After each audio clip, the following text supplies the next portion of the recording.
लग्नाच्या दादल्याला दादला म्हणतात. संप्रदायात दादला म्हणजे अहंकार. ज्यानं गाठ बांधली आमच्याशी, या अहंकाराची गाठ काही सुटता सुटना, तुटता तुटना, निघता निघना, जळता जळना. आता ही गाठ सोडायला आम्हाला सुद्धा कृष्णालाच बोलवावं लागतंय. आता ही अहंकाराची गाठ सोडायची म्हणजे ही साधी सोडी नाही, हिची आहुतीच द्यावी.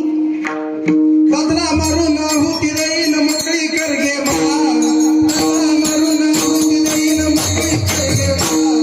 सत्वर पावगे पावगे आई मला गावाई मला, सत्वर पावगे पावगे आई